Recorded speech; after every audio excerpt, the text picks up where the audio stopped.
wide. We're going to explain it in detail here. One particular skin color needs a special assistance because they have been crapped on for centuries. I do not mean to say the government can't then notice and try to fix that problem because that's an imbalance that already exists, and the government is recognizing the problem in order to fix it. The same thing goes with gay marriage. There is a problem now. The problem is that straight and gay people are not being treated equally. Then, of course, the government can recognize they're not being treated equally and take steps to fix it. Told you that. It was going to be a waste of time. I know, but I hadn't dealt with it yet, so now I won't ask. The thing is here, I'm not aware of any good secular arguments against gay marriage that wouldn't also apply to, for example, interracial marriage. Really what I find people objecting to is just their personal opinions or their disgust. But just playing games with the wording, you don't think that gay people should be able to get quote-unquote married because there's some existent definition of marriage that doesn't include them. Too damn bad. You don't dissolve all of marriage and then have everybody get marriage or you're gonna stand in the way of equal rights for everyone. And I said it. Oh yeah, sorry. You don't do that. You don't get rid of one word and then reapply a new word with everybody. Should we take everybody whose name is currently Jeff and force them to change their name to Sarah and do all the documentation and paperwork that? It's much simpler and much more cost effective to grant the equal rights to everybody, as it should be by the Constitution, than it is to say, well, this one group has had this marriage label for a long time all to themselves, so now we're going to disband that and create a new label that we can then fit everybody else underneath it. Right. No, because there's nothing intrinsic about marriage that means it has to apply to one man, one woman, any more than it has to apply to a white person or a black person, gay or straight. If you're an idiot. If you want to stand in the way of equal rights for everyone on the basis of a definition of a word, the label. If that is your sticking point, you're just an asshat. We're going to create a whole new thing that's the exact same thing as marriage, but we're going to call it something else. Is that what else. he wants from his other culture? We're going to call it something else, all right, so that we don't have to call it marriage. Let's move on. Christopher and Milton, how are you? Hey, how's it going? Good, thanks for waiting.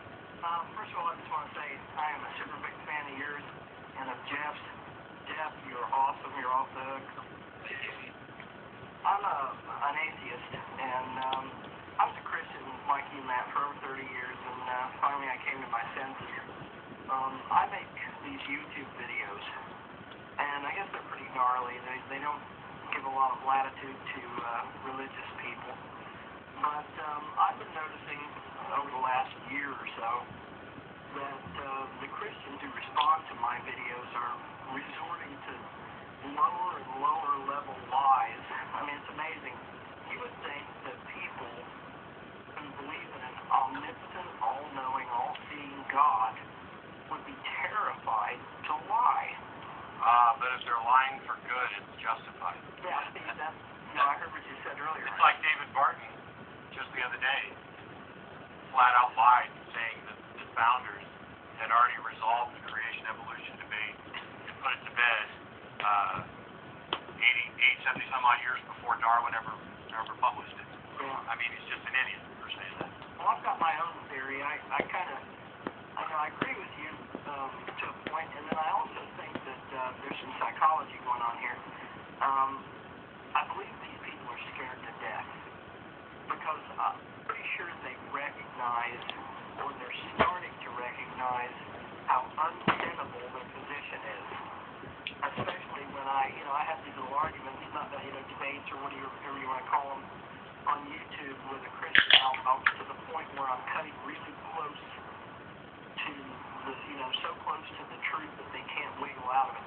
And at that point, they'll block me from their channel or from their video, and then they'll put their video on no comments, And it seems to me like they're just terrified. And I think they're terrified, not only because they're starting to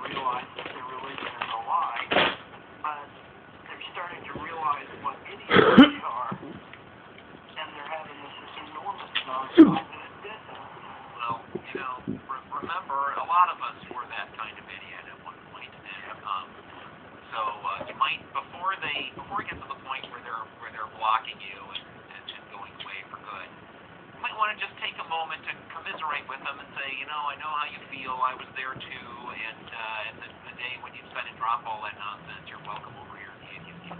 Yeah, that's definitely true, and I do intend to do that. I'd do anything to forward, the idea of thinking. My parents raised me to be able to think.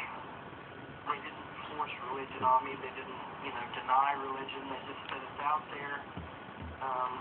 Wait until you're old enough to be able to think before you make a decision about it. And I really appreciate that about my parents. And I kind of feel like that toward these Christians and these religious people. Maybe I should just, give them a chance to do some thinking. But they need to be able to break through this indoctrination that they've been, brainwashed with.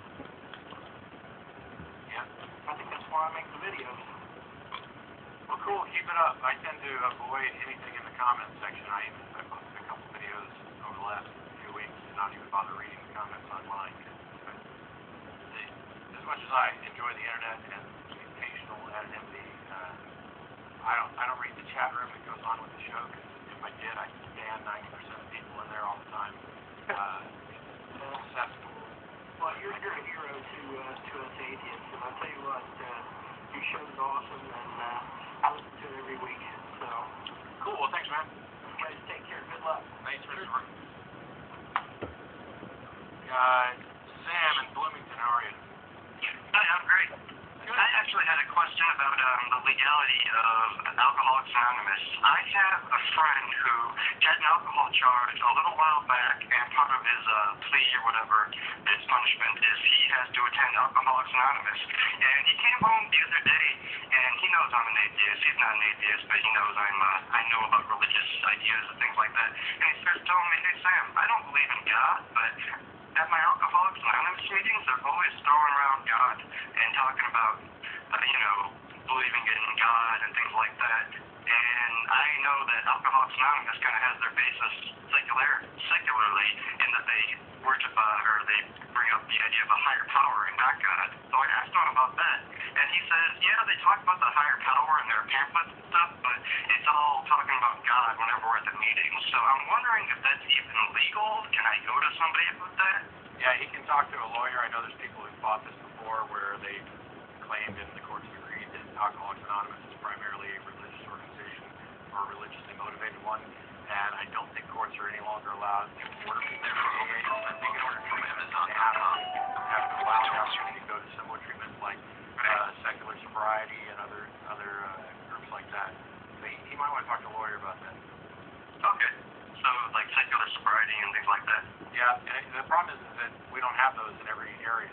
I mean, Yeah, I'm in southern Indiana, it's pretty red down here. Yeah, Alcoholics Anonymous